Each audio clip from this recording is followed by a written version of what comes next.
un DU, je crois, DESS. DESS, d'électrosensibilité. Donc, il y a quand même, il y a très très longtemps, c'était au tout début, et il a commencé à comprendre un petit peu tout de tout ce qu'on parle aujourd'hui.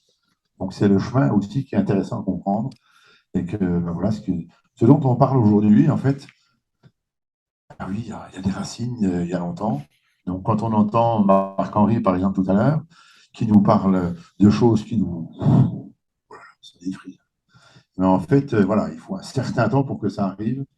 Et donc, ça nous projette aussi dans l'avenir, ça nous sort du cadre d'aujourd'hui, mais ça nous construit le cadre de demain peut-être. C'est peut-être aussi ce voyage que nous devons faire ensemble, essayer de construire, de comprendre, de faire évaluer les consciences quelque part, c'est ça, hein, faire évaluer les consciences des gens qui sont autour de nous.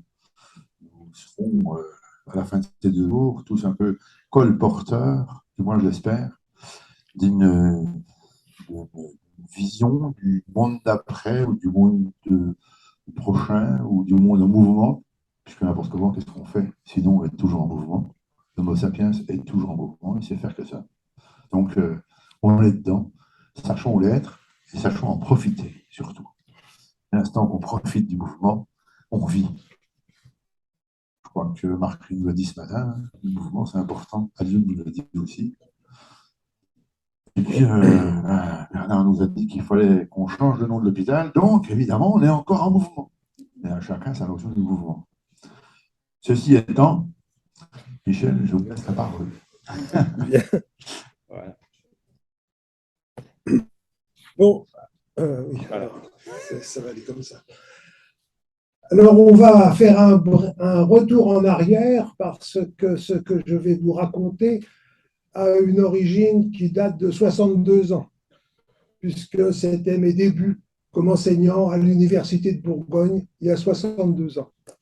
Et on va retrouver mes dadas de l'époque, et puis en finale, bien mes nouveaux dadas, hein, parce qu'en fait, malgré mon âge, j'ai encore des dadas. Hein, je me passionne pour certains points, et puis je veux essayer de les faire partager. Parce que quand on est en retraite, ce qui m'a manqué le plus, c'est le contact avec la jeunesse. Parce que pendant plus de 40 ans, je ne me suis pas vu vieillir. Puis d'un seul coup, pouf, ça y est. Alors je me suis toujours refusé à enseigner dans les universités pour tous, parce que je ne voulais pas un parterre de vieux. Bon, c'est comme ça. Hein. J'aimerais beaucoup mieux enseigner à des maternelles, hein, qu'à un parterre d'anciens. Voilà. Bon, ça va peut-être passer en ligne, tout ça, mais tant pis. Alors, je vais donc commencer par quelques rappels d'optique, suite à ce que vous avez entendu ce matin, en vous parlant d'une lumière monochromatique qui se propage en ligne droite dans un milieu homogène à une vitesse constante. Et comme exemple de lumière monochromatique, eh bien, c'est ce que je faisais faire aux étudiants. On prenait un bout de sel de cuisine, on le mettait dans la flamme d'un brûleur type benzène, et puis on avait une belle flamme jaune qui était monochromatique. C'était le jaune du sodium.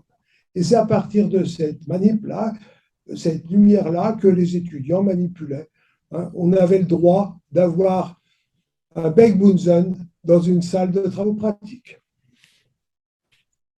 Alors, elle est composée, cette lumière, par 2 champs, un champ électrique E, qui est en bleu, et un champ magnétique, grand B, qui est en rouge. Ces 2 champs sont toujours perpendiculaires entre eux. Ce que vous représente ici, c'est une radiation monochromatique, cohérente. Ça va durer un petit instant ou un grand instant, cela dépend. Mais au cours du temps, eh bien, la direction du champ électrique va varier, de même que celle du champ magnétique, mais ils vont toujours rester perpendiculaires entre eux. Donc, on va dire qu'on a de la lumière incohérente. Donc, on peut aussi modifier cette lumière en mettant un polariseur, c'est-à-dire d'imposer au champ électrique d'avoir une direction bien déterminée, et on va voir tout cela défiler dans différentes applications. Alors, un petit dada, je vous ai parlé que j'avais des dadas, eh bien, c'est l'éclairage à vapeur de sodium qui a été longtemps utilisé dans l'éclairage des rues et des routes, et il est supplanté maintenant par les lampes type laser qui l'ont complètement détrôné. Mais je ne peux pas m'empêcher de rejoindre ici les raisonnements d'un grand savant bourguignon, André Blondel, 1863-1938, qui a écrit une note à l'Académie des sciences, quelques remarques sur les projecteurs des automobiles. Toute image trop brillante projetée sur la rétine détruit rapidement les bâtonnets de la rétine et c'est le temps de la reconstitution de celle-ci qui constitue la période de réadaptation. Si l'image brillante est jaune, la fatigue de la rétine est moindre et à brillance égale, la réadaptation de la rétine plus rapide. D'autre part, la lumière jaune donne une augmentation notable de l'acuité visuelle. La lumière jaune est moins éblouissante, mais aussi elle est moins diffusée par les particules du brouillard que les lumières vertes et bleues. L'arrêté imposant les phares jaunes en France date du 3 novembre 1936. Ce système est resté obligatoire jusqu'au 1er janvier 1993. Et, comme je l'ai indiqué, avoir des phares blancs sur une voiture immatriculée en France avant cette date était passible d'une amende. À cette date, les phares blancs sont devenus autorisés et se sont généralement généralisés. Alors, comme j'ai vieilli pas mal, eh bien, moi, je rouspète tout le temps contre ces phares blancs qui m'éblouissent. Et je regrette les phares jaunes de l'ancienne époque. La notion d'indice de réfraction est importante. La vitesse de la lumière sera une caractéristique du milieu traversé et elle va déterminer ce qu'on appelle l'indice de réfraction, petit n, pour une longueur d'onde donnée lambda. La vitesse de la lumière, comme on vous l'a dit ce matin, dans l'air ou dans le vide, est de 300 000 km par seconde. L'indice petit n pour un morceau de verre est de l'ordre de 1,5. Ceux qui se sont occupés des lois de la réfraction et de la réflexion sont Snell, qui était un Néerlandais, et Descartes, qui était un Français. Bon. Alors, pour le passage d'un milieu d'indice de réfraction N1 vers un milieu d'indice de réfraction N2, il faut distinguer deux cas. Soit N1 est inférieur à N2, c'est le moment où vous passez de l'air dans un morceau de verre. La direction de propagation d'un faisceau lumineux va suivre la relation de Descartes, comme je l'ai appris quand j'étais jeune, de Snell, si j'avais été un Anglais ou un Américain, et puis moi, j'ai appelé ça, quand j'enseignais, les relations de Snell-Descartes, pour ne pas faire de jaloux. Alors, cette relation de base, c'est N1 sinus θ1 égale à N2 sinus θ2. Il y a un petit problème d'image, mais enfin, ce n'est pas grave. Avec l'angle θ, l'angle entre le faisceau incident par rapport à la normale dans le milieu 1 et θ2, l'angle de réfraction dans le milieu 2. C'est pas petit de pire en pire. Non, mais on va y arriver. En fait, ça s'ouvre quand les gens ils rentrent dans la salle d'attente. Voilà. C'est là. Non, mais pour l'instant. Voilà. Donc, vous avez le dessin ici, avec N1 inférieur à N2. Vous voyez que l'angle dans le deuxième milieu est inférieur à l'angle dans le premier milieu. Maintenant, si N2 est inférieur à N1, c'est le moment où on va passer du verre dans l'air.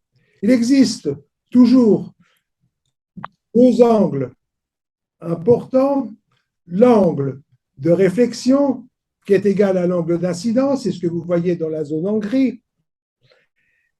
Et vous voyez que dans le milieu d'indice N2, eh bien, le faisceau transmis fait un angle supérieur à l'angle d'incidence θ1.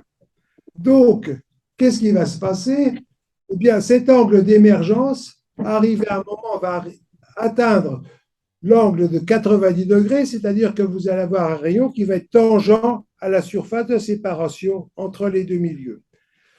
L'angle d'incidence correspondant est l'angle θ indice C qui est égal, tel que son sinus θ indice C soit égal à N2 sur N1.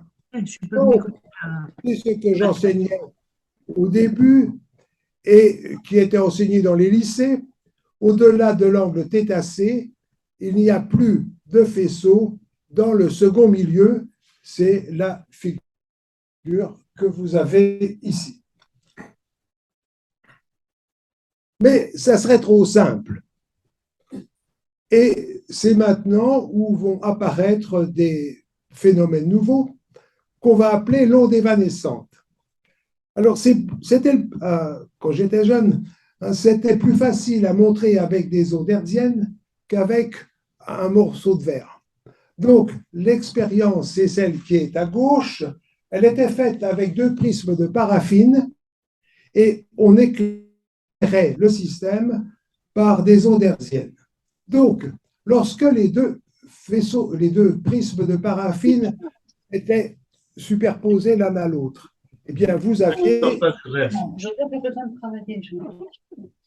important en R'. Et si on écarte les deux prismes l'un par rapport à l'autre, on va former une lame d'air.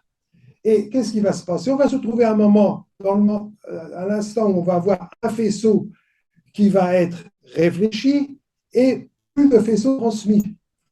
Donc, il va y avoir un certain intervalle d'espace où on a toujours un peu de lumière en R', jusqu'au moment où, en augmentant, eh bien, on a l'éclairage.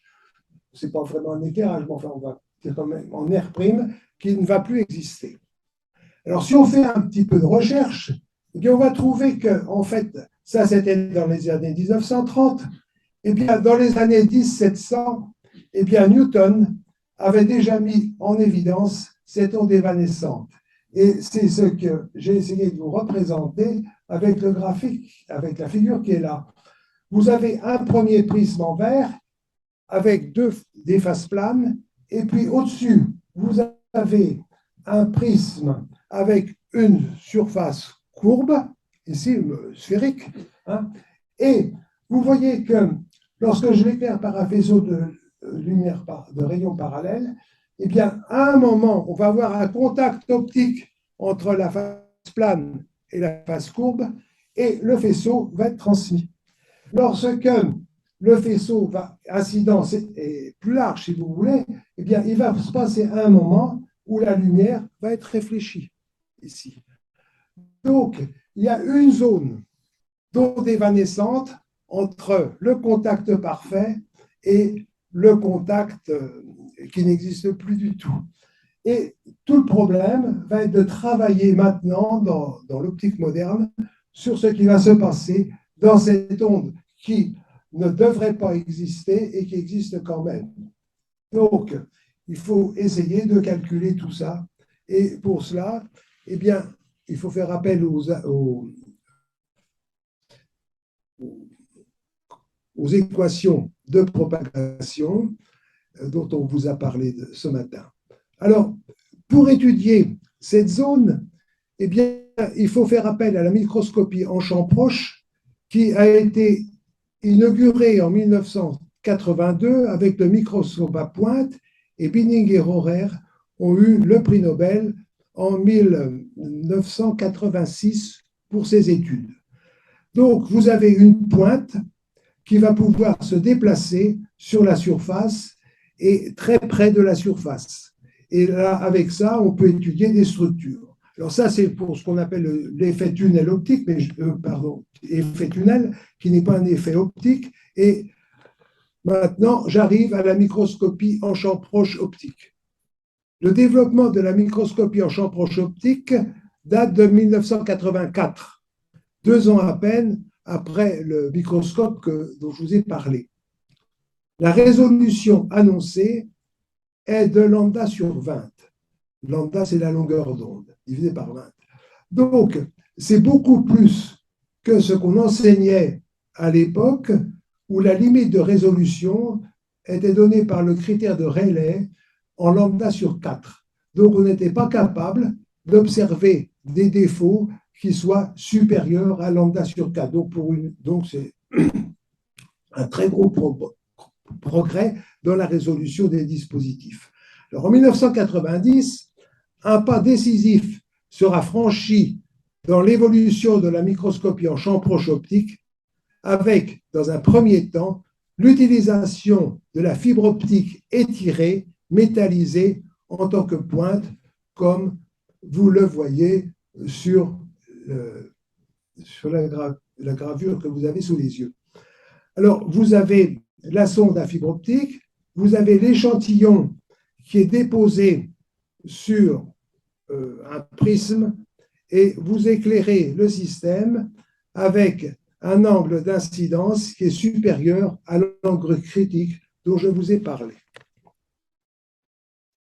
Alors, ceci m'amène à regarder rapidement les différentes techniques d'image biomédicale et avec les profondeurs qui sont indiquées en dessous, ici pour fixer un ordre de grandeur. Alors, vous avez tous plus ou moins, vous allez tous passer un jour un IRM. Vous avez une résolution qui est de l'ordre d'un millimètre. En dessous, vous avez l'échographie par les ultrasons. Alors, la figure en vert, j'en parlerai tout à l'heure, c'est ce qui se passe avec les OCT. La microscopie confocale, je n'en parlerai pas, mais simplement, si ça vous intéresse, vous pourrez regarder sur Internet, c'est assez complexe. Et en fait, je suis persuadé que l'inventeur de la microscopie confocale était un professeur de physique de l'université de Bourgogne, enfin à l'époque c'était de Dijon, qui était Félix Billet, dans les années 1870. Ensuite, vous avez la microscopie en champ proche optique, avec une résolution de 1 nanomètre. Et puis, la meilleure résolution vient des microscopes électroniques, mais avec un gros inconvénient, c'est que vous ne pouvez pas observer le vivant. Il faut que vous passiez sous vide pour pouvoir arriver à vous débrouiller avec la microscopie électronique. Donc, la priorité pour l'observation du vivant, eh bien, ça va être la microscopie à champ proche optique. C'est pour ça que je vous en ai parlé et on va voir. Bon, alors là, il y a un problème. Il devrait y avoir une image, enfin un texte. Ouais. Non. Oh.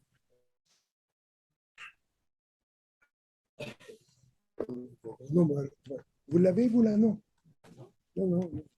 Ouais, on va se débrouiller. Oui.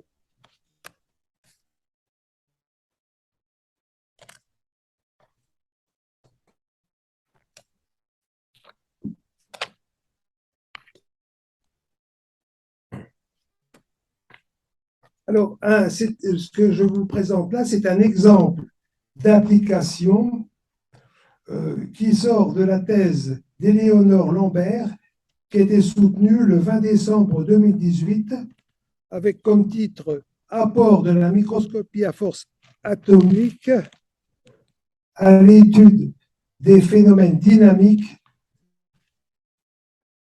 en histologie et développement instrumental associé ». Ça vient de l'université de Reims, Champagne-Ardenne. Alors, c'est relatif à la morphologie des peptides A bêta. Un peptide étant un enchaînement court d'acides aminés. Lorsqu'un grand nombre, plus d'une dizaine d'acides aminés, sont reliés entre eux, la macromolécule est appelée protéine. Alors, vous avez le système de croissance qui se passe ici. Vous avez au départ un peptide ici qui va proliférer, si vous voulez, pour de 50 mm. Vous voyez apparaître à ce moment-là la bande ici, puis après, ça croît toujours et vous avez en hélice, ici. Hein. Donc, après, encore un petit peu plus longtemps après, et vous avez la figure avec une croissance soit en hélice, soit en bâtonnet. Donc voilà ce qu'on est capable de voir avec le microscope à champ proche optique. J'espère que ça va aller mieux par la suite. Alors maintenant, je reviens à mes amours d'il y a 55 ans, quand je m'intéressais au placement de surface. Le placement de surface est une onde électromagnétique guidée à la surface d'un métal. Elle se propage partiellement dans le métal. L'onde y pénètre à une profondeur de 25 nanomètres, typiquement pour les métaux nobles comme l'or ou l'argent. Ce placement ne peut pas être excité simplement par un faisceau de lumière incident. Il faut utiliser un coupleur à prisme ou à réseau, et aussi il faut travailler en lumière polarisée parallèlement au plan d'incidence. On peut avoir trois types de configurations, je n'envisage ici que deux. Vous voyez le prisme en bleu, une bande claire en dessous, et puis la bande jaune. Hein. Donc ça, c'est la configuration de Otto. Dans la configuration de Kretschmann, vous avez la zone blanche qui disparaît et vous avez l'or qui est déposé directement sur la face du prisme. Alors, il faut ici donc que l'on travaille en lumière polarisée dans le plan d'incidence et je vais vous montrer ce qu'on obtient dans le cas où on a des placements de surface qui se développent à l'interface. Donc, vous reconnaissez en A une figure cousine de celle que je vous ai montrée tout à l'heure, avec un photodétecteur qui va regarder ce qui se passe dans la lumière réfléchie. Alors, on fait varier la longueur d'onde de la lumière incidente et vous avez, dans la figure du dessous, une réflexion qui est indiquée, bon, à un maximum, vous avez le plateau sur la gauche, vous voyez, et puis d'un seul coup, ça chute, vous voyez, ici. Et puis après, ça remonte. Donc, en fait, qu'est-ce que ça veut dire, cela? Eh bien, c'est qu'à un moment, il n'y a plus du tout de lumière qui est captée par le photodétecteur qui est là-haut. Donc, on a réussi à ce que toute la lumière, maintenant, passe dans notre fine couche que vous avez là. Et ça, c'est ce qu'on appelle un placement de surface qui s'est installé pour une longueur d'onde bien déterminée et dans des conditions très particulières pour ce qui se passe. Vous voyez un phénomène qui est relativement facile à observer. Alors, les applications que l'on a, eh bien, vous pouvez avoir la société Illifremer qui, depuis 2005, développe un capteur sous-marin suivant cette technique. Donc, vous reconnaissez toujours le même dispositif que celui que je vous ai donné, une source de lumière, vous éclairez un prisme avec de la lumière polarisée, vous avez une couche mince qui est déposée, ça c'est une conception de Kretschmann, et puis vous allez pouvoir envoyer du perlingapinate, entre guillemets, sur cette face pour voir qu'est-ce qui va se passer. Alors, on analyse à ce moment-là la lumière avec l'air du spectromètre en fait, que vous avez ici, qui regarde ce qui se passe suivant la longueur d'onde. Ceci est appliqué pour la détection sous-marine d'une biotoxine, l'acide domoïque. Donc, vous avez une étude, vous avez le spectre ici, quand on n'a pas mis de produits néfastes. Bon, arrivé à un moment, on injecte du produit, et qu'est-ce qui va se passer? Eh bien, vous avez au niveau de la lumière réfléchie, plus de lumière qui est réfléchie. Et puis après, eh bien, vous récupérez de la lumière. Alors, vous voyez que à partir de cette position-là, et puis on est capable de dire, bon, bah, à cet endroit-là, eh bien, à un moment, il y a eu tel produit qui s'est déposé et qu'il y avait dans la sauce que vous avez voulu étudier. Voilà. Alors maintenant, je vais encore vous étonner, peut-être encore plus, en vous parlant de la tomographie en cohérence optique, l'OCT. Alors, si vous fréquentez, comme je suis obligé de le faire assez souvent, le service d'ophtalmologie de l'hôpital, à cause de mon épouse, eh bien, à chaque fois qu'elle y va, bon, elle a droit à son OCT. Hein. Bon, alors moi, je ne savais pas du tout ce que c'était. Hein. Et puis, bon, bah, je me suis dit, qu'est-ce que c'est donc cet OCT? Alors, si vous allez voir, c'est extraordinaire. Eh bien, c'est une application de l'interféromètre de Michelson à l'étude de la rétine. Donc là, je suis à l'aise, puisqu'en fait, c'était ma spécialité, l'optique. Alors, pour cela, je vais essayer de vous expliquer comment ça peut passer. Alors, Thomas Young, physicien britannique, a découvert et étudié les interférences des ondes lumineuses en faisant une expérience avec deux formes parallèles, c'est celle que vous avez sous les yeux, qui était dans tous les livres de terminale, quand on étudiait les phénomènes avec les fentes Young. Donc là, vous avez l'expérience des fentes Young. Et puis dessous, vous avez la photo de la diffraction et des interférences données par nos deux fentes, qui étaient distance de petit a. Alors, vous avez des petits souvenirs, peut-être, l'interfrange, la distance entre deux franges brillantes, c'était I égale lambda D sur A. Un lambda, c'était la longueur d'onde, D, c'était la distance d'observation, et puis petit a, eh bien, c'était la distance entre nos deux sources.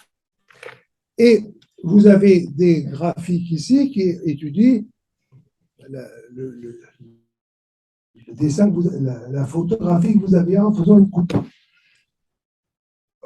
Ces enregistrements-là sont faits à différentes distances des sources. Alors, il fallait que j'enseigne ça à l'université, ça me rasait un peu, et puis c'est à ce moment-là où je me suis souvenu quand même que j'avais suivi le cours de méthode mathématique de la physique avec les distributions de Laurent Schwartz. Donc, je pense que c'est le cousin du cancérologue. Bon, alors, ça m'a donné quand même une révélation, et j'ai bâti tout le cours d'optique physique avec la théorie des distributions de Schwartz.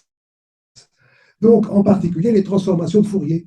Et c'était très simple de dire que la transformée de Fourier de mes deux formes parallèles, eh bien, c'était celle que vous avez sous les yeux, la courbe qui est là. Et puis, à partir de cette courbe, on pouvait faire la transformation de Fourier inverse et dire, eh bien, au départ, j'avais deux formes parallèles, distantes de petit a. Donc, on était capable de remonter à partir de la figure d'interférence, de remonter à la source. Eh bien, tout le secret de l'OCT, c'est là. Alors, l'interféromètre de Michelson, il est constitué de deux miroirs, M1 et M2, qui sont perpendiculaires entre eux, et vous avez une lame séparatrice, grand G, qui est telle qu'un faisceau issu de S se réfléchit sur grand G en direction du miroir M1 et il revient sur lui-même. Et il retraverse la séparatrice. Le rayon peut aussi traverser la séparatrice, se réfléchir sur le miroir M2, revenir et après se réfléchir sur la séparatrice. Et tout ça, ça va interférer au point M. C'est le schéma de l'interféromètre de Michelson. On va observer des interférences dues aux rayons qui sont passés par M1 et ceux qui sont passés par M2. Et suivant la différence de chemin optique qu'il peut y avoir entre ce qui vient de M1 et ce qui vient de M2, on peut avoir un éclairement qui va varier, hein, des interférences, donc du brillant ou du sombre. Bon, donc là, il n'y a pas de problème. Alors, attendez, je me suis... Voilà. Dans un OCT, qu'est-ce qui va se passer? Eh bien, exactement ce qui se passe sur mon dessin de gauche, là, vous avez le miroir M1 et le miroir M2 qui maintenant n'est plus plan. Donc, vous allez enregistrer des interférences qui vont être un petit peu bizarres, du type de celles qui sont là. Et à partir de cette figure-là, enregistrée, analysée et tout, vous allez pouvoir remonter à la déformation que vous avez au départ sur votre miroir M2. Donc, on va pouvoir, dans le cas de notre rétine, essayer d'avoir à la fois sa surface et encore mieux sa profondeur. Alors, quand j'ai découvert ça, je me suis revu en salle de TP avec les étudiants qui, au bout de 3 heures, avaient eu toutes les peines du monde à pouvoir régler toutes les vis scalantes qu'il y avait sur l'interféromètre de Michelson. Croyez-moi, c'était quand même pas très facile. Pour nous, comme on était les assistants, on allait vite. On savait les vis qu'il fallait caler. On le disait qu'à la fin aux jeunes. Ce qu'ils ont pu souffrir pour pouvoir régler leur interféromètre, là, on vous règle en 3 minutes l'interféromètre avec l'OCT, là, hein, puis vous avez ce que je vais vous montrer là, ici. Donc, vous avez le schéma ici. Alors, ce qui se passe, c'est que, en fait, on éclaire par, en général, un faisceau laser, hein, mais qui n'est pas monochromatique, mais qui est plurichromatique, si vous voulez. En général, c'est dans le domaine infrarouge, les longueurs d'onde sont comprises entre 0,8 microns et 2 microns. Et à ce moment-là, on peut, avec un spectromètre qui est en chaîne avec tout ça, eh bien, on peut analyser pour chaque longueur d'onde ce qui se passe au point de vue de la pénétration. Parce qu'en fait, suivant les couches de la rétine que vous voyez ici, eh bien, l'infrarouge pénètre plus ou moins profondément suivant sa longueur d'onde. Donc, vous pouvez, suivant la longueur d'onde, analyser la couche du bas, la couche du haut, et ainsi de suite. Et puis, au-dessus, eh bien, vous avez l'allure de la coupe, la première coupe surfacique de votre rétine. Donc, voilà comment fonctionne un OCT.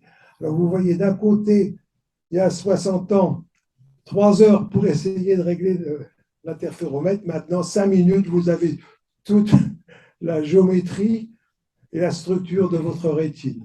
Moi, je trouve que c'est extraordinaire. Hein, parce qu'en fait, eh bien, tout ça a fait, après, pour analyser le signal, transformer de Fourier pour pouvoir remonter. Hein, puisque vous avez une figure d'interférence et il faut remonter, évidemment, à tout ça. Donc, vous avez un traitement mathématique terrible, hein, mais ça marche bien. Hein, il n'y a pas de vision fantôme ici. Alors maintenant, eh bien, une partie que j'ai appelée déplacement de surface à la compatibilité électromagnétique. Alors, j'en étais là de mes recherches lorsqu'un jour, je me suis lancé dans la théorie pour étudier la diffusion de la lumière par des couches nanométriques en polarisation transverse électrique ou transverse magnétique. La théorie datait du XVIIIe siècle, du XXe siècle, pardon. Mais elle était très compliquée et à base d'équations de Maxwell. Alors, malheureusement, pour moi, c'était bien avant les évolutions nouvelles sur les structures nanométriques pour être pris au sérieux. Parce que, avec ma diffusion, j'avais fait des courbes, j'avais voulu publier, on m'a dit que j'étais fou, que c'était impossible que je trouve ces résultats. Alors, j'ai très mal pris la chose, hein, je dois le reconnaître, hein, et j'ai complètement abandonné tout ça. Alors évidemment, chaque fois qu'on me parle de particules nanométriques, j'ai un petit peu quelque chose là qui va pas bien. Alors, elles ont permis de nouvelles applications, pas toujours très heureuses, puisque leur utilisation pose parfois des problèmes. Les nanoparticules passent un peu partout. Inhaler certaines particules de taille nanométrique peut provoquer une inflammation locale des poumons, des réactions allergiques, des effets néfastes. Mais malgré tout cela, les nanodioxydes de titane sont dans les crèmes solaires, les nano-oxydes de silicium dans les aliments, les nano-argent dans les textiles, les nanoparticules sont imposées dans notre quotidien, dans la pharmacie, l'agroalimentaire, le textile ou le bâtiment. Donc, voilà, c'est comme ça. Alors, je vous donne une structure des nanotubes de dioxyde de titane observés au microscope électronique sur la gauche. Alors là, microscope électronique, c'est possible, hein, même si c'est pas gros, puisque en fait, c'est pas vivant. Hein. Alors après, vous avez une vue d'artiste de nanoparticules d'oxyde d'hafnium composant un certain produit pour renforcer certains traitements anticancéreux. Alors ça, c'est un article de Florence Rosier en novembre 2020. Alors, comme je l'ai marqué ici, eh bien, une parenthèse se fermait pour moi, hein, rappel des équations Maxwell, polarisation par réflexion, relation de Fresnel, tout ça. Bon, j'avais mis ça au tiroir. Hein, bon. Et puis, un jour, un ami vient me voir au labo, il me dit, est-ce que tu ne pourrais pas m'aider parce que je m'occupe un petit peu des parafoudres et puis des propagations, et puis je ne comprends rien, est-ce que tu ne peux pas m'aider? Je peux regarder. Et là, à ce moment-là, j'ai eu une illumination, parce qu'en fait, tout ce qui a été écrit, je comprenais, parce qu'en fait, c'était tout à bord d'équations Maxwell, de conditions limites, tout ça, donc j'étais à l'aise. Et c'est comme ça que, bien, Michel vous en a parlé tout à l'heure, j'ai demandé la création du DESS de compatibilité électromagnétique, c'est-à-dire pour étudier toutes les perturbations engendrées par les ondes électromagnétiques. Alors, je vous ai mis un tableau sous les yeux, là où pourraient intervenir tous les problèmes de compatibilité électromagnétique. Alors, j'ai eu de la chance parce qu'en fait, bon, quand j'ai fait la demande officielle pour avoir l'habilitation, on s'est passé immédiatement. Bon, alors évidemment, c'était un petit peu une vue d'esprit, il a fallu que je m'y colle pour réaliser notre DESS, donc j'y suis bien arrivé quand même. J'avais une vingtaine d'ingénieurs de la profession qui venaient faire des cours à Dijon, et ce dont peut-être je suis le plus fier pour aujourd'hui, si vous voulez, c'est d'avoir réussi à installer le premier cours de bioélectromagnétisme dans le cadre du DESS, et c'est Bernard Verret, que vous connaissez peut-être, qui était venu de Bordeaux pour nous faire le cours, parce que c'était lui à l'époque le spécialiste français de tous ces problèmes. Alors, évidemment, l'évaluation de la compatibilité électromagnétique va nécessiter des synthèses, c'est-à-dire de regarder le pouvoir perturbateur d'un appareil au point de vue création, et puis aussi l'immunité d'autres appareils aux perturbations extérieures. Donc toute la base était là-dedans, dans les lignes d'alimentation, les câbles d'interconnexion et tout ça. Bon, alors le DESS a tourné pendant une douzaine d'années. Bon, finalement, en 2000, je quittais l'université pour une retraite qui m'a entraîné dans d'autres voies, pas toujours parallèles avec mes connaissances. Parce qu'en fait, bon, si j'avoue, j'aime beaucoup la littérature du XVIe siècle. Hein, donc, je me suis intéressé beaucoup à un écrivain dijonnais, Étienne Taboureau des Accords, hein, qui était très peu connu. Donc, j'ai essayé de relancer, mais bon, voilà. Je me suis intéressé aussi au fantastique avec Jacques Cazotte. Vous voyez, j'avais une formation scientifique, mais la formation littéraire était peut-être quand même. Bon, voilà, c'est comme ça. Hein. Comme je dis, la physique m'a nourri, hein, mieux que la littérature. Voilà. Alors, mon dada, Bien, ça va être la lumière bleue que j'ai baptisée un exemple de compatibilité. Alors pour cela, on va étudier rapidement la lumière, les sources naturelles et artificielles, et en tirer quelques applications pour la protection des yeux. Alors le Soleil est la principale source de rayonnement optique. Le spectre solaire à la surface de la Terre comprend la lumière traditionnelle, dite visible, que vous avez sous les yeux, qui est la forme d'énergie radiante perçue par notre œil, mais également des lumières invisibles, l'ultraviolet sur la gauche et l'infrarouge sur la droite. Pour cela, il faut parler un tout petit peu de la notion de température de couleur. Alors, je ne donne que les valeurs. Quand vous achetez une lampe à 1800 degrés K, ça n'existe pas, mais enfin, elle vous donnerait un rouge très foncé.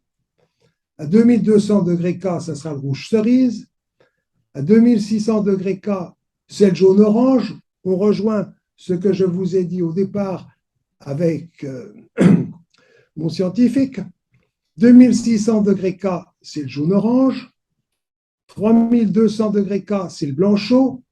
5000 degrés K, c'est le blanc neutre, lumière du jour. 6500 degrés K, c'est le blanc froid. Et 12000 degrés K, c'est le bleu azur. Et sur la droite, je vous ai mis les caractéristiques de lampes LED. Donc vous voyez qu'il y en a une qui a une température de couleur de 2700 degrés K et l'autre qui a une température de couleur de 4000 degrés K. Donc, quand vous achetez des lampes, faites bien attention à ce que vous achetez. Surtout, ne prenez pas des lampes à 4000 degrés K parce que du point de vue spectral, ce n'est pas bon. C'est très fatigant. Alors, prenez des lampes qui sont plutôt jaunasses, 2700 degrés K. Vous aurez l'impression de peut-être en avoir moins plein la vue, mais vous allez sauvegarder votre vision. Donc, faites bien attention. Si je peux servir à quelque chose aujourd'hui, eh bien, ça sera de vous dire de faire très attention. N'achetez pas n'importe quelle lampe. Regardez toujours la température de couleur. Et ne les prenez pas au-delà de 4000 degrés K. Vraiment, c'est la limite. Alors, pourquoi tout ça? Alors, bon, le problème de ce rayonnement, je ne parlerai pas de l'infrarouge, mais je vais déjà parler de l'ultraviolet. Alors, lors de la traversée de la stratosphère et de l'atmosphère, le rayonnement solaire est modifié par l'oxygène moléculaire, l'ozone et aussi l'ennuagement, évidemment. Par exemple, ce qu'on appelle l'UVC, entre 280 nanomètres et 100 nanomètres, est absorbé par l'oxygène et n'arrive pas jusqu'à la surface de la Terre.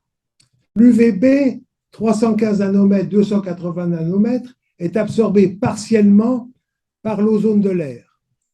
Au-dessous de 295 nanomètres, il est totalement absorbé, donc il ne nous gênera pas. Alors qu'au-dessus de 295 nanomètres, l'absorption varie avec la longueur d'onde et l'épaisseur de la couche d'ozone. L'UVA part de 400 nanomètres et arrive à 315 nanomètres et lui peut modifier.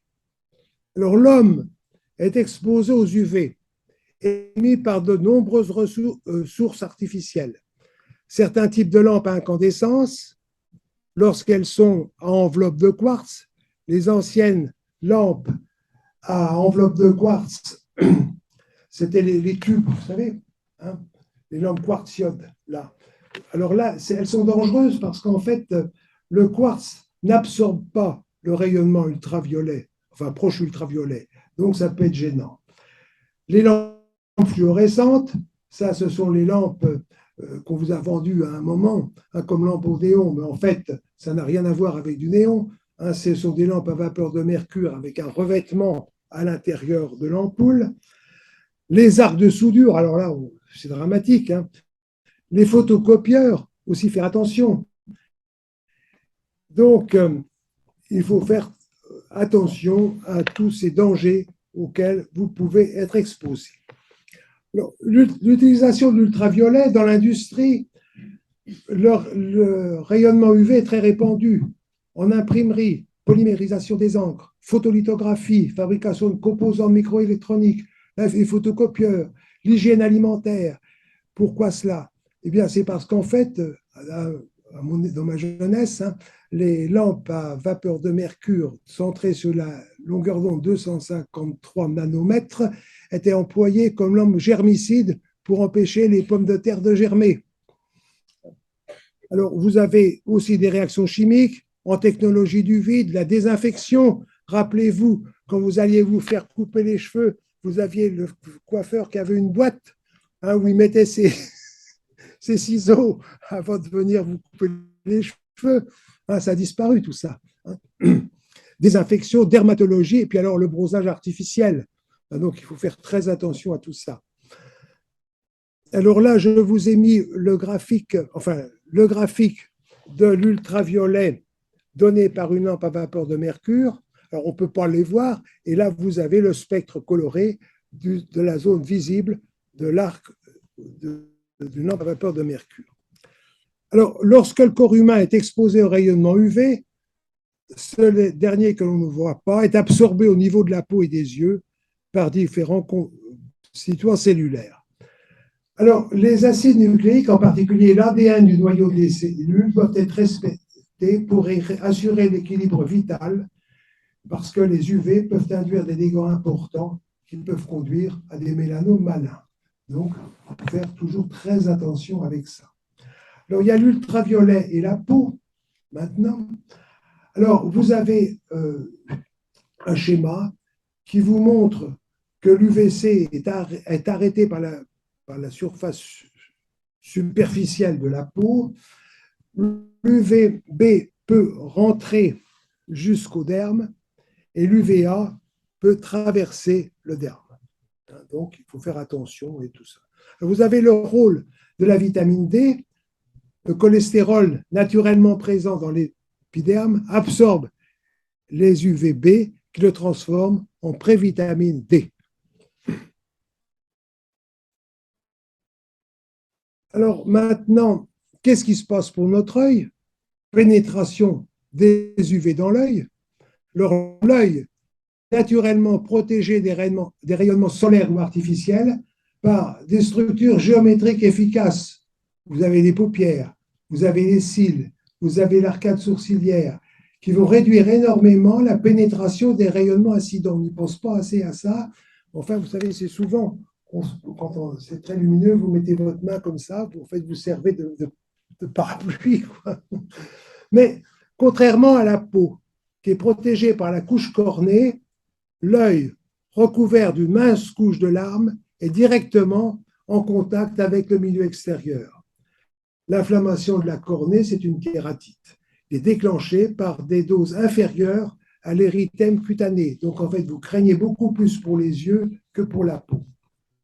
Alors, les photokératites qui sont dues à la forte réflexion des UV sur le sable ou sur la neige disparaissent en général au bout de quelques jours suite au renouvellement rapide des cellules de la cornée. Alors, moi, j'ai travaillé beaucoup avec l'ultraviolet quand j'étais en service. Alors, ça m'est arrivé seulement une fois d'être gêné, de me réveiller la nuit avec comme du sable dans les yeux. C'est vraiment pas agréable. On se demande si on va réussir à revoir clair. En fait, en général, on se rendort et puis en se réveillant, c'est à peu près parti. Donc, je n'ai pas souffert, si ce n'est que après, bien, j'ai fait très attention. J'ai mis des lunettes de protection pour régler mes lampes à vapeur de mercure. Voilà. Alors maintenant, on remonte un petit peu dans le spectre et on arrive à ces fameux effets de la lumière bleue. Alors, quelle protection? La lumière bleu-violet, entre 380 et 455 nanomètres, principalement entre 415 et 455 nanomètres, va accélérer le vieillissement de la rétine. Par contre, la lumière bleu turquoise, entre 455 et 495 nanomètres, qui est essentielle à l'organisme, qui contribue à la régulation de nos rythmes biologiques, cycle du sommeil et de l'éveil, et fait un effet positif sur le bien-être et l'humeur. Donc, en fait, vous voyez, en dessous de 455 nanomètres, il faut faire très attention. Au-delà de 455 nanomètres, eh bien, c'est bon, sauf le soir, quand vous allez vous endormir, parce qu'elle vous a excité. Donc, conclusion de cela, ne regardez pas trop longtemps la télévision avant de vous endormir. On conseille de rester 2 heures tranquille avant de vous endormir. Alors moi, personnellement, bon, je regarde quand même un tout petit peu la télévision, mais c'est très rare que je me mette devant l'ordinateur après déjeuner, après le dîner. Hein. Ça, parce que j'ai remarqué, moi, je ne dormais plus. Déjà, on a la tête qui phosphore, et puis aussi les yeux qui fatiguent. Donc, il faut faire très attention. Alors, cette lumière bleue est émise naturellement par les rayons du soleil et surtout artificiellement par des sources lumineuses comme l'éclairage fluorescent et celui des LED. Donc, vous avez ici un graphique qui vous donne en rouge ce qui se passe pour une lampe à incandescence. Donc, vous voyez, vous démarrez en gros à 400 nanomètres, vous montez doucement jusqu'à l'infrarouge, enfin le début de l'infrarouge, à 800 nanomètres. Donc, vous avez une croissance régulière. Donc, évidemment, le violet turquoise, de bleu turquoise, il n'est pas très bon, mais enfin, ça peut passer.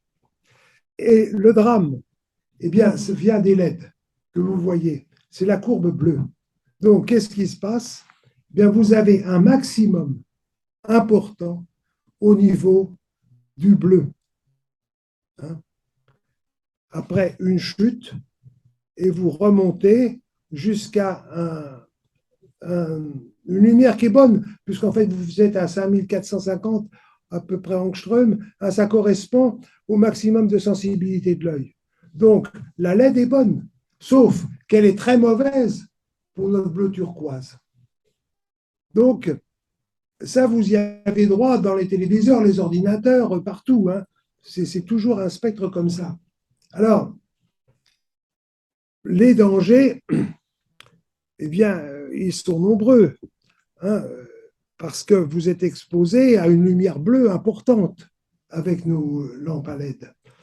Alors, et il y a aussi un inconvénient, c'est que vous pouvez obtenir des lésions photochimiques de la rétine et une destruction irréversible des cellules rétiniennes.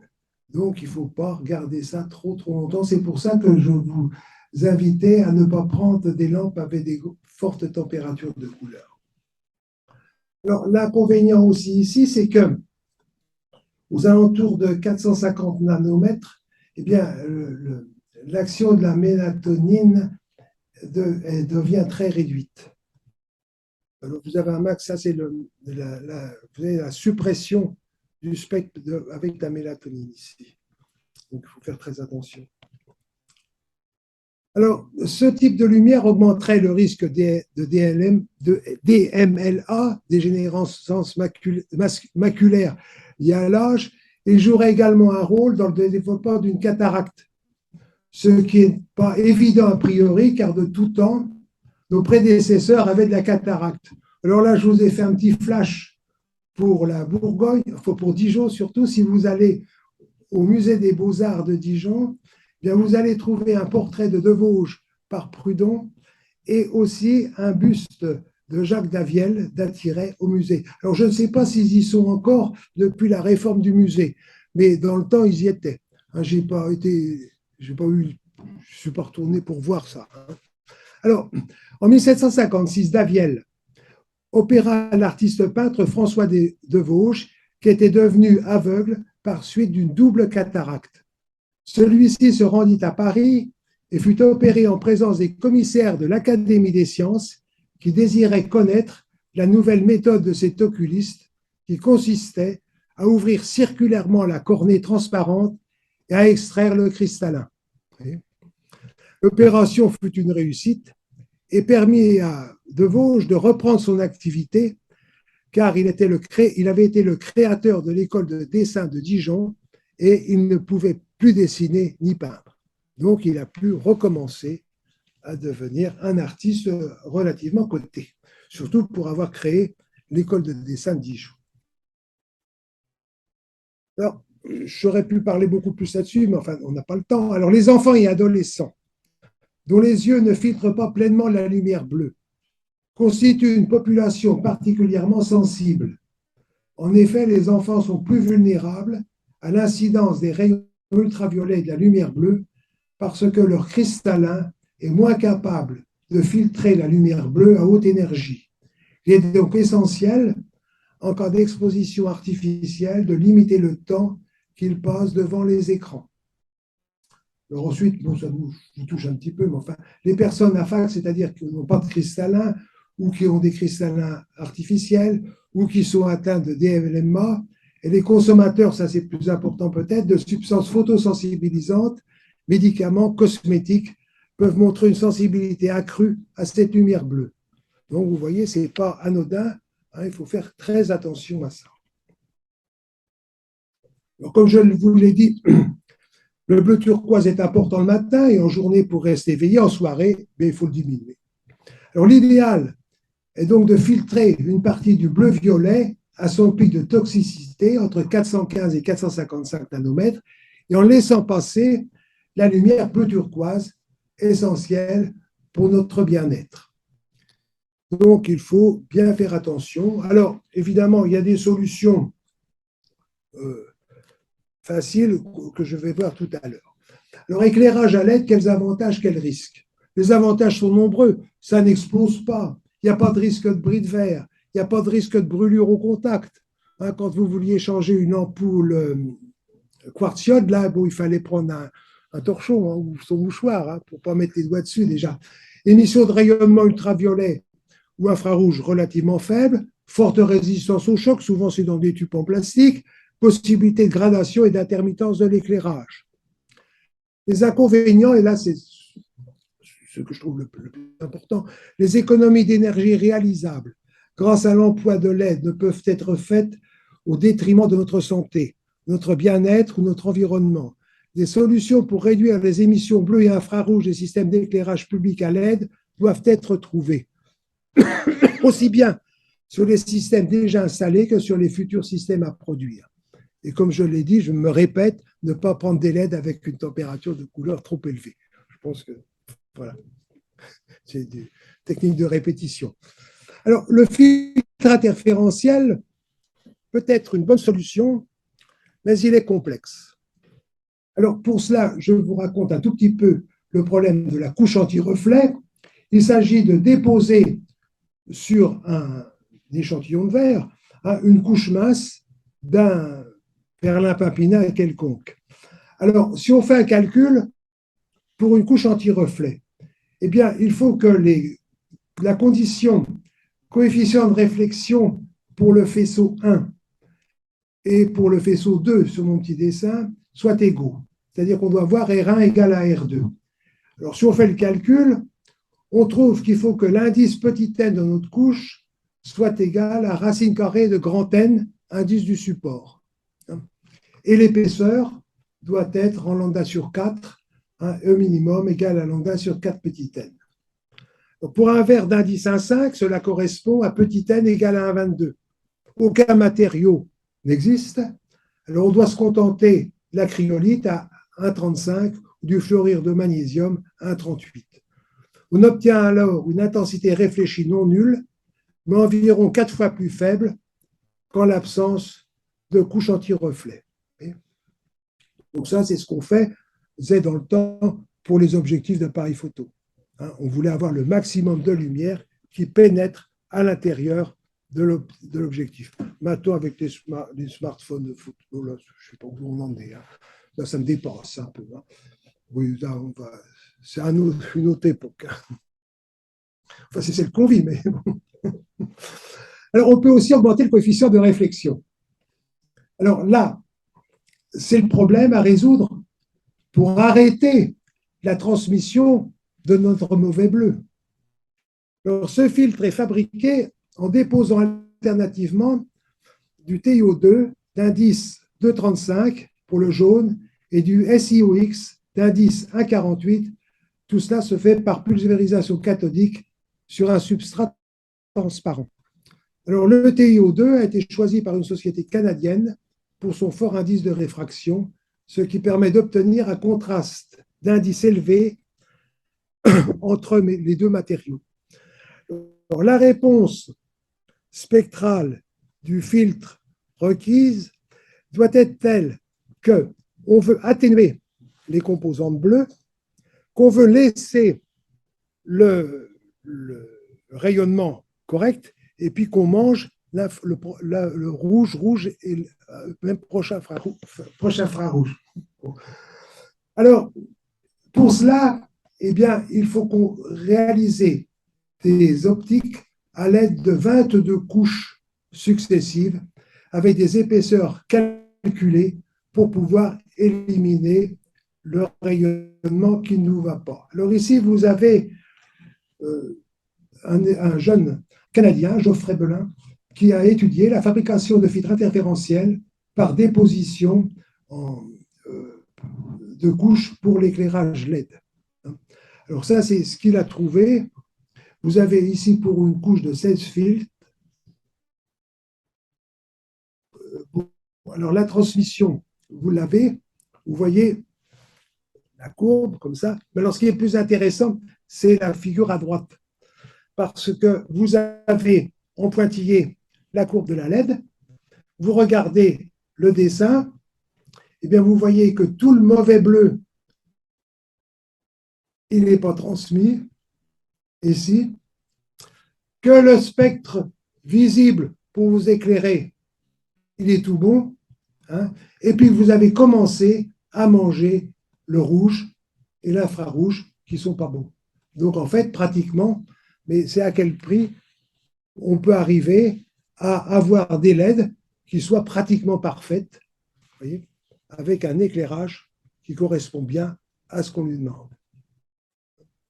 Alors évidemment, pour les phares de voiture, on en est loin.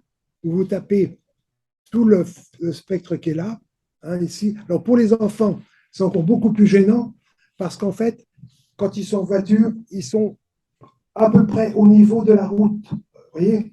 Et en fait, ils arrivent à avoir tout le rayonnement dans l'œil. Donc c'est très embêtant pour ça. Bon, maintenant, j'appuie sur quoi? Bon, alors, donc il me faut une conclusion.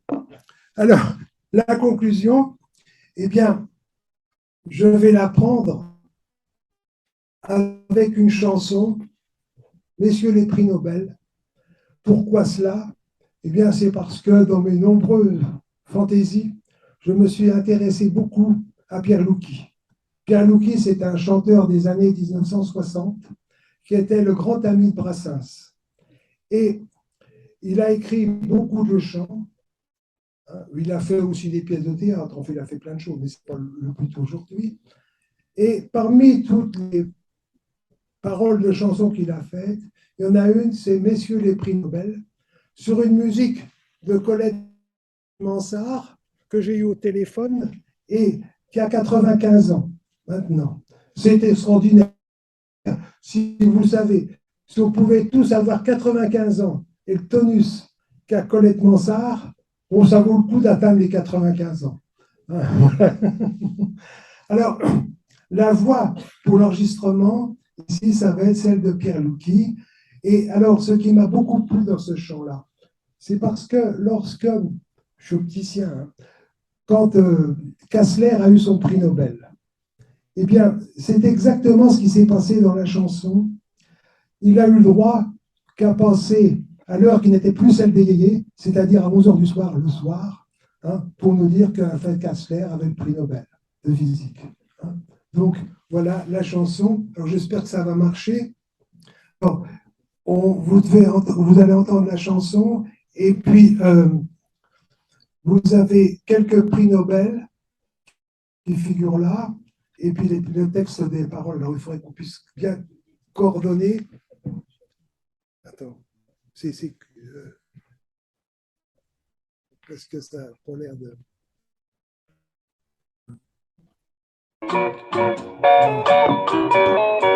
Messieurs les prix Nobel, Puis après, vous vous êtes trop modestes, vous n'arriverez pas dans la vie, comme on dit. Vous avez le talent, il vous manque le geste. Sur mon petit écran, je vous ai vu de nuit. Non. Alors, on essaie de remettre là.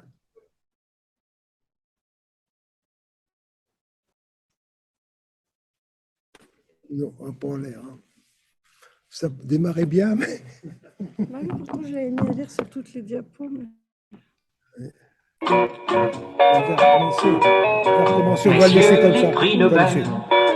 vous êtes trop modestes, vous n'arriverez pas dans la vie, comme on dit. Vous avez le talent, il vous manque le geste. Sur mon petit écran, je vous ai vu de nuit, il eût été meilleur que vous passiez sans doute à l'heure où le pays est encore éveillé. Mais vous n'avez pas eu la bonne heure d'écoute, vous ne méritez pas l'horaire des yéyés. Messieurs les prix Nobel, vous êtes trop modestes, vos travaux sont ici, la fortune est ailleurs. Vous avez contre vous le regard et le geste, vos yeux de braves gens, vos mains de travailleurs. Est-il vrai qu'ils vous font limiter vos dépenses? On me l'a dit parfois, mais je ne l'ai pas cru. Est-il vrai qu'il vaut mieux cultiver l'ignorance que de voir les savants descendre dans la rue? Messieurs les prix Nobel, ma conscience murmure, ne me jugez pas mal, j'ai horreur du mélo. Mais je m'en vais pourtant quérir une coiffure, car je veux aussitôt vous tirer mon chapeau, car je veux aussitôt vous tirer mon chapeau.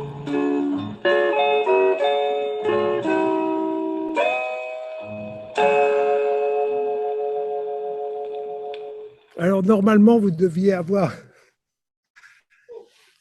Normalement, vous auriez dû avoir les paroles qui... Bon, il y a des petits problèmes techniques. Bon, enfin, ça va aller comme ça. Donc, vous avez ici Binning, dont je vous ai parlé. Gabor, c'est la lampe à vapeur de mercure. Kao, les fibres optiques. Mouroul, c'est le dernier, laser impulsion. Vous avez Lippmann, interférence, photographie des couleurs. Albert Michelson, avec le Michelson, l'interféromètre. Vous avez Rayleigh avec son critère. Et enfin, vous avez Alfred Kassler pour me faire plaisir. Hein, parce qu'en fait, j'ai connu Kassler. C'était un scientifique absolument remarquable, extraordinaire. Il était poète aussi. Hein. Donc voilà pourquoi je pense que j'ai à peu près tenu les temps. Hein. Alors,